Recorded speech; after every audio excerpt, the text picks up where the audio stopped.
The untold truth hiding in plain sight. From the kingdom of Kush to the today Ethiopia.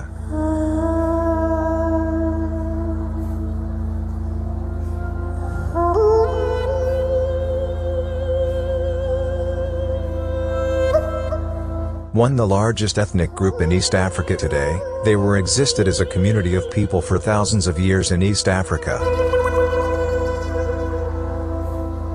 Available information clearly indicates that the land of Kush, Nubia, or the ancient Ethiopia, in Middle and Lower Nile, was the home of the Cushitic speakers.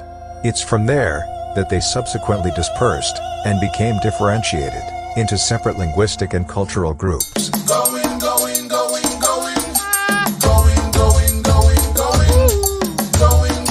According to Marjorie Perrin, 1948 British historian and writer on African affairs, the emigrant Semites landed in a continent of which the northeast appears to have been inhabited by the eastern groups of Hamites, often called Kushites.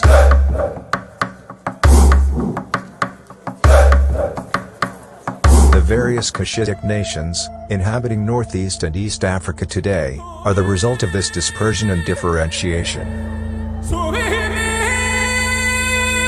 The Oromo form one of the main groups with all tradition and culture of Kushites, starting from Nubia, spreading southwards, and then east and west, occupying large part of the Horn of Africa today. Their strong physical features, unique culture, language, and other evidences unequivocally point to the fact that they are indigenous to this part of Africa.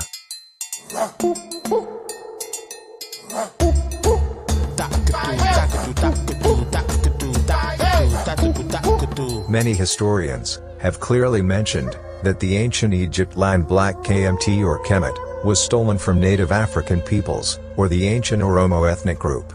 The untold truth, hiding in plain sight, is that the land Egypt today was taken by brutal force and subterfuge by European and Pale Arabs of that time.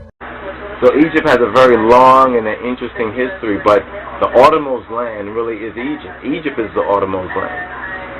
Egypt was taken from ancient Oromos. Even the linguistic evidence, because I was surprised too in doing some linguistic study. In fact, now I even want to learn Oromifa. That's why I want to learn Oromifa, to get it right, how they say it. I like to learn that, because it's a melodical linguistic search. There are several groups of people in East Africa very closely related to the Oromo today. For instance, the Afar and Somalis are very similar to Oromo in their appearance and culture. The fact that the Somali, Afar and Oromo languages share between 30% and 40% of their vocabulary could be an indication that these groups of people became differentiated very recently. Other Cushitic-speaking groups living in the same neighborhood, who are closely related to the Oromo, are Kanso, Sidama, Kambata, Daressa, Ago, Saho, Baja and many other groups. The Abyssinian history about the arrival of the Oromo people in the 16th century in East Africa from outside is a fabrication and denial of historical facts. It is a myth created by Abyssinian court historians and monks, sustained by their European supporters, and which the Ethiopian rulers used to lay claim on Oromo territory and justify their colonization over the Oromo people. However, several authorities and historic evidences have indicated that the Oromo were in fact in the northeastern part of the continent before the arrival of the Habasha.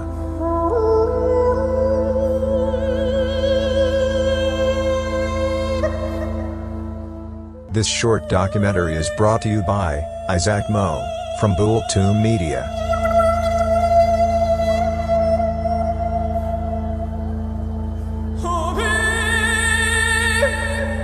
If you want to understand today, you have to search yesterday. We are not makers of history. We are made by history.